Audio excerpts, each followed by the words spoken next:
बिस्मिल्लाहिर्रहमानिर्रहीम। स्टूडेंट्स, इस सेगमेंट में एक मरतबा फिर हम एक्सरसाइज 7.7 के क्वेश्चन नंबर क्वेश्चन नंबर 4 के पार्ट 2 को सॉल्व करेंगे, जो कि एक इंपॉर्टेंट पार्ट है, इंपॉर्टेंट क्वेश्चन है।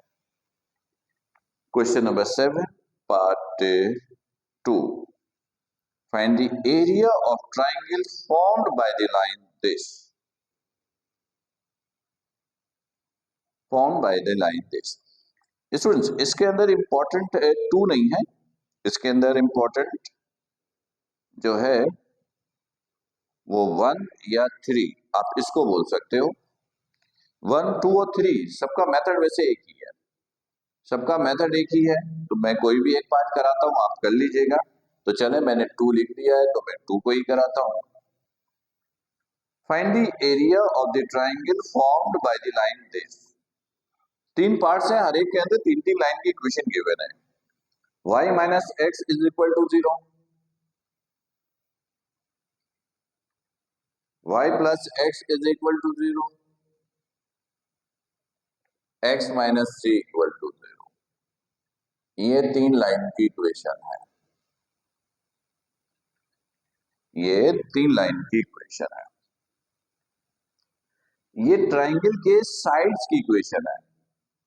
ये देखिएगा, ये ट्राइंगल है, इसे L1 कहिए, ये L2, ये L3, इस पॉइंट को A, this is B, this is C कहिए। साइड्स की इक्वेशन गिवन है और आपको एरिया चाहिए, तो एरिया के लिए आपके पास वर्टिसेस होना चाहिए, ABC होना चाहिए। तो हम सबसे पहले वर्टिसेस डिटरमाइन करेंगे, यानी ABC डिटरमाइन करेंगे।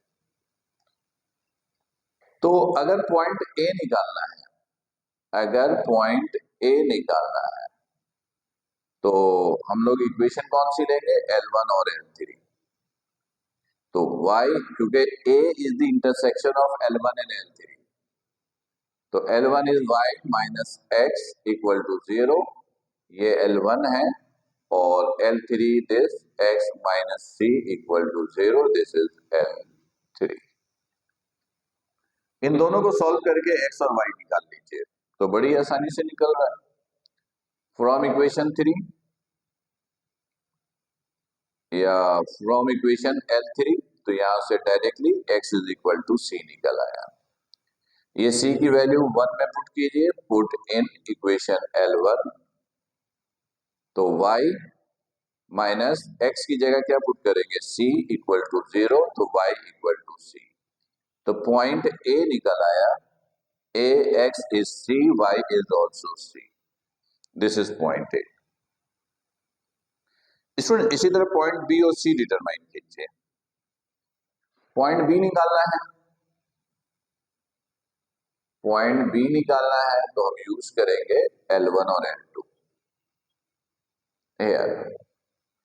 L1 y minus x is equal to 0, this is L1, and L2 is y plus x equal to 0, this is L2। सही? तो दोनों को कंपेयर कर लीजिए, या again from equation L1, y x दूसरी तरफ गया, y equal to x, put कीजिए L2 में, पुट इन इक्वेशन L2, 2 में पुट किया तो y की जगह पुट किया x plus x equal to 0, 2x equal to 0, तो x is equal to 0। x 0 है, x और y बराबर है, x की जगह 0, तो y भी 0 के बराबर। तो स्टूडेंट, ये दूसरा पॉइंट निकल आया B, दिस इज 0, 0। इसी तरह तीसरा पॉइंट निकालिए, point C। Point C, point C के लिए L2 और L3 इस्तेमाल करेंगे। L2 is y plus x equal to 0, this is L2, and C, L2, L3, 3 is x minus c, this is L3। तो ये हो गया फ्रॉम इक्वेशन L3 L3 से निकाला तो x आ गया c की बराबर। ये c की वैल्यू को L2 में पुट कीजिए, put in equation L2, put in equation L2। तो y प्लस x की जगह c इक्वल टू 0, तो y is equal to -c, तो पॉइंट आ गया। Then point c is x is c, y is -c। तो students इस तरीके से 3 पॉइंट्स आपने निकाल लिया, पॉइंट ए, पॉइंट बी और पॉइंट सी। तब एरिया का फॉर्मूला यूज कीजिए और एरिया भी डिटरमाइन कर लीजिए। सही है, एरिया का फॉर्मूला यूज कीजिए, एरिया निकाल दीजिए। नाउ ये एरिया है half A is C comma C, तो ये हो जाएगा सी से 1। दूसरा पॉइंट 0 0 0 0 1। तीसरा पॉइंट c -c1। बस इसको सॉल्व कीजिएगा, ट्राइंगल का एरिया आ जाएगा half c, 0 plus c minus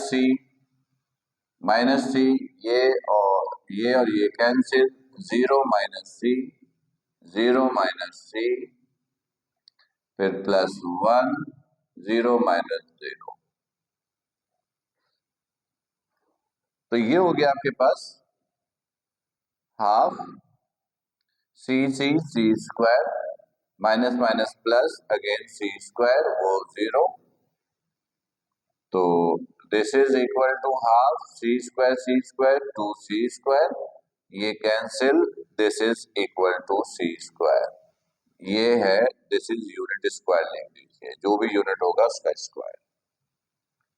तो स्टूडेंट्स ये हम लोगों ने जब ट्राइंगल के 3 साइड्स गिवन हो और उसका एरिया चाहिए तो वो एरिया डिटरमाइन करना हमने सीखा।